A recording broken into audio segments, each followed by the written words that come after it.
السلام علیکم ورحمۃ اللہ وبرکاتہ۔ پیارے بچوں، ہماری دینیات کی کلاس شروع ہو رہی ہے۔ تو اس سے پہلے آپ لوگ ایک کتاب پڑھتے تھے، اسلامیات۔ اب وہ کتاب نہیں ہے، یہ کتاب ہے۔ اس کتاب کا نام ہے سچا دین۔ اس کتاب کے مصنف ہیں افضل حسین رحمۃ اللہ علیہ۔ آپ کو یہ کتاب آدھے نصف سے پڑھائی جائے گی، پیج نمبر 49 کے لاسٹ تک آپ لوگوں کو پڑھنا ہوگا۔ آج ہم لوگوں کا جو سبق ہے، اس سبق کا نام ہے نماز میں ہم لوگ کیا پڑھتے ہیں۔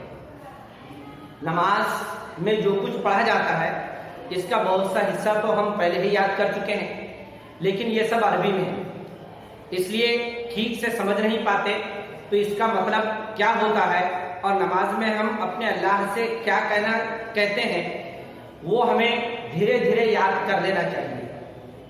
اور یاد کر کر نماز پڑھیں گے ہم تو اس کا ہمیں اچھا خاصا فائدہ ہوگا۔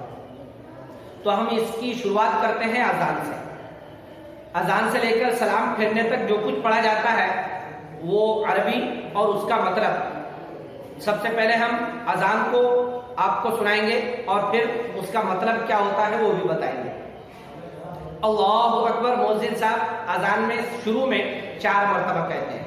اس کا مطلب ہوتا ہے اللہ اکبر، اللہ سب سے بڑا ہے۔ اس کے بعد مؤذن صاحب پھر کہتے ہیں اشہد ان لا الہ الا اللہ، میں گواہی دیتا ہوں کہ اللہ کے سوا کوئی معبود نہیں۔ اس کے بعد پھر مؤذن صاحب کہتے ہیں اشہد ان محمد رسول اللہ، میں گواہی دیتا ہوں کہ حضرت محمد صلی اللہ علیہ وسلم اللہ کے رسول ہیں۔ پھر کہتے ہیں حی علی الصلاۃ، آؤ نماز کی طرف، یہ بھی 2 مرتبہ کہتے ہیں۔ پھر کہتے ہیں حی علی الفلاح، آؤ کامیابی کے لیے۔ پھر اس کے بعد کہتے ہیں اللہ اکبر، اللہ سب سے بڑا ہے۔ اس مرتبہ یہ 2 ہی مرتبہ کہا جاتا ہے۔ لا الہ الا اللہ، اللہ کے سوا کوئی معبود نہیں، یہ 1 مرتبہ کہا جاتا ہے۔ اس کے بعد پھر ہم لوگ وضو بناتے ہیں اور وضو بنا کر مسجد میں پہنچ کر نماز پڑھتے ہیں، نفل پڑھتے ہیں، سنت پڑھتے ہیں۔ تو جب ہم نماز کے لیے کھڑے ہوتے ہیں، اللہ اکبر تکبیر تحریمہ کہہ کر نیت باندھتے ہیں۔ نیت باندھنے کے بعد سب سے پہلے ہم جو چیز ہمیں نماز میں پڑھنی ہے وہ ہے ثنا۔ سبحانک اللہم، پاک ہے تو اے میرے اللہ، وبحمدک وتبارک اسمک وتعالی جدک،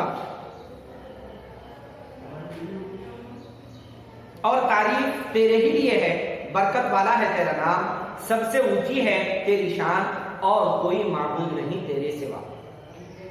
اس کے بعد پھر ہمیں اعوذ باللہ پڑھنا ہوتا ہے، جس کا ترجمہ ہوتا ہے اعوذ باللہ من الشیطان الرجیم، اللہ کی پناہ مانگتا ہوں میں شیطان مردود سے۔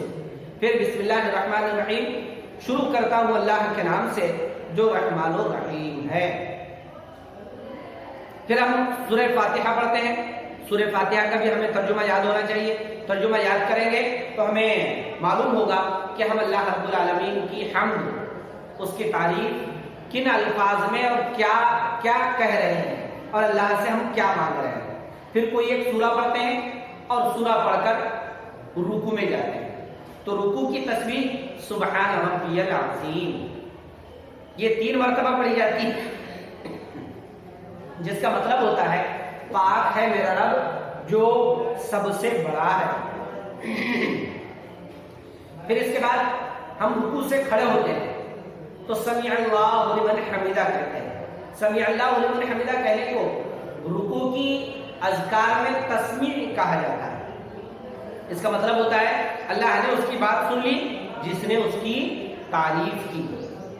اگر ہم امام صاحب کے پیچھے نماز پڑھ رہے ہیں تو امام صاحب کہتے ہیں سمیع اللہ لمن حمیدہ، ہم مقتدیوں کو کہنا ہوتا ہے ربنا لک الحمد، اے ہمارے رب تیرے ہی لیے تعریف ہے۔ اللہ کے رسول نے اس سے زیادہ بھی اس دعا کو کہا ہے حمدن کثیرن طیبا مبارکن فی، اگر ہم اس طرح سے پورا پڑھیں تو زیادہ اچھی بات ہے، اور اگر اتنا پورا یاد نہیں ہے تو صرف اتنا بھی کہہ سکتے ہیں ربنا لک الحمد۔ لیکن جب ہم تنہا نماز پڑھیں گے تو ہمیں رکوع سے اٹھتے وقت سمیع اللہ لمن حمیدہ بھی کہنا ہے اور ربنا لک الحمد بھی کہنا ہے۔ اس کے بعد پھر ہم اللہ اکبر بول کے سجدے میں جاتے ہیں اور سجدے کی تسبیح پڑھتے ہیں۔ سبحان ربی الاعلی، پاک ہے میرا رب جو سب سے برتر ہے، پاک ہے میرا رب جو سب سے برتر ہے۔ یہ رکوع سجدے کی تسبیح ہے اور اسے بھی 3 مرتبہ پڑھنا ہوتا ہے۔ اس کے آگے پھر ہماری ایک رکعت مکمل ہوتی ہے دوسرا سجدہ کرنے کے بعد، پھر ہم دوسری رکعت کے لیے کھڑے ہوتے ہیں اور پھر اس میں بھی بسم اللہ کے ساتھ سورہ فاتحہ پڑھ کے سورہ ملاتے ہیں اور دوسرا رکوع کرتے ہیں دوسری رکعت کا، پھر 2 سجدے کرتے ہیں، پھر قاعدے میں بیٹھتے ہیں۔ تو قاعدے میں ہمیں کیا پڑھنا ہوتا ہے؟ تشہد، التحیات کے سلسلے میں پھر انشاءاللہ ہم اگلے پیریڈ میں پڑھیں گے۔